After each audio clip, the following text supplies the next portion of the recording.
people, they just like to be pushed. Yeah, they don't like to be pulled. People like to be pushed are the people like to seek attention seeker.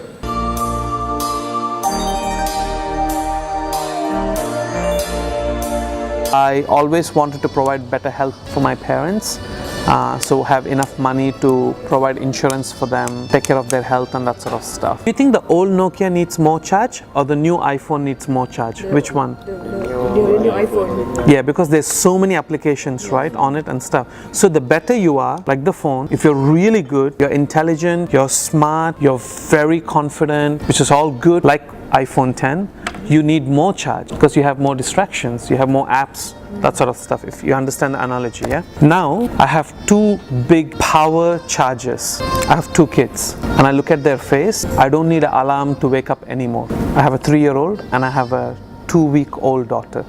So I'm like, waking up, okay, we need to work today, let's go.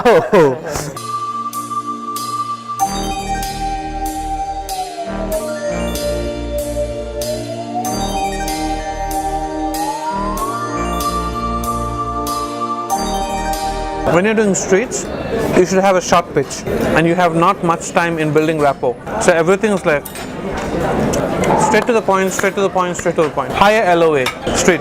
Hi, good morning, my name is Vishnu and you are Adiba. Nice to meet you, Adiba. I know you're absolutely rushing. I know you only have 1 hour lunch break. I don't want to disturb you, right? Let me go straight to the point. So here's the thing, look after the speed to promotion to leadership. Make sure the leadership loop is being completed and make sure we are taking care of the promoting leaders. And if you look after those 3 things, you're not building an office of 15, but you're growing your team into an office and you're growing your office to 40, 50, 60 guys where physically you work less harder, mentally still you need to work, and you're enjoying what you're doing and you have time for yourself, you have freedom to do many more things, and your office is on an autopilot. So think about that. As you're doing the campaign shifts, as you're working on moving into new campaigns and stuff, it makes a huge impact. Speed to leadership. Second one, completing the leadership loop. The third one, which is something interesting, and this is the original idea by me, and something interesting that we started working with our organization for a month and we are already seeing the results of this, is protecting the promoting leader.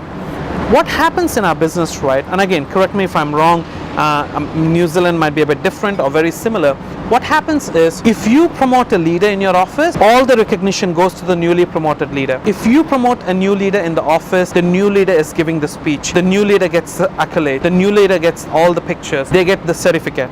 Here's my question, what do you want the new leader to do? Do you want the new leader to only do sales, or do you want the new leader to promote a leader on their team? Oh, I want the new leader to be a promoting leader. But then look at, in retrospect, what sort of recognition are we giving newly promoted promoting leader? Or in a simple term, what sort of recognition are we giving to the promoting leader who worked so hard to promote their leader? And this promoting leader can be a team leader, can be an assistant owner, can be an owner, doesn't matter. In that context, when you promote a first gen, you are a promoting leader and the person that you're promoting is a brand newly promoted leader. So think about it, what sort of recognition are we giving? The newly promoted leader is getting lots of recognition, which they should, they have worked very hard for it, but so also the leader who promoted them, the promoting leader, also worked extremely hard to promote that person. The promoting leader was in the office earlier than the new leader. The promoting leader was in the prime time training the new trainee. The promoting leader was in the office planning for the planning for the new trainee who about to get promoted. They're on the field training the new trainee. They help them with first couple of sales, sacrifice their time, sacrifice some of their sales to help. And at the same time, after the field work, hang out, catching up for a beer, having a tea, coffee, just explaining the business, doing the pre-management, doing the business advancement meeting. And the promoting leader is putting all that effort and gets a pat on the back. And I'm like,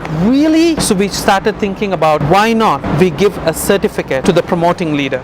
Just think about, what's the speed to leadership in your team? What's the speed to leadership in your office? If you can bring it by 20%, if you can bring it by 30% down, will it have a bigger impact in terms of promotions? And would that positive news will help your campaign and will help your team and office to grow a bit faster? Something for you guys to think about. But this is something that we have done in our Takaful insurance program, and it has really helped. We started having people getting promoted and stuff in a shorter span of time. So leadership promotion, speed to leadership promotions, I really want you guys to look into that one. Second, something that we have done in our office is completing a leadership loop. When I was building a team, and I'm sure some of you guys are still doing this, my focus was promote one first gen leader, then start training the second first gen leader, promote the second first gen leader, then start training the third first gen leader, then promote the third first gen leader, then start training the fourth first gen leader. That was the old school attitude and old school mentality. Nothing wrong with it, may not be the smart thing to do from my experience after trying different ideas and stuff. This original idea is from James, and he's a vice president. I got this idea from him, and the idea was completing leadership loop. For example, I am a leader, I promote a leader on my team, and then helping that newly promoted leader promote their leader on their team through triangle training. So what I find, right, and I'm sure some of you can relate to this, I keep up my commitment when it comes to business, but I struggle to keep up my commitments when it comes to health and exercise and fitness. The reason why I'm good at keeping my commitments, like conference call like this, I keep this commitment and I stick to this commitment by hook or crook, I'm going to do this, is because I committing myself to someone else. But when it was health, it was a commitment to myself, not to someone else. Like going to gym, I'm okay not to go to gym because I'm okay to disappoint myself, and I'm okay to get over that. If I can help my leaders to have their own team members, they're not only just accountable and committed to themselves, they are committed to their team members, which makes them more organized, which makes them to do things that they said they were going to do, because now they are accountable to someone else other than just themselves.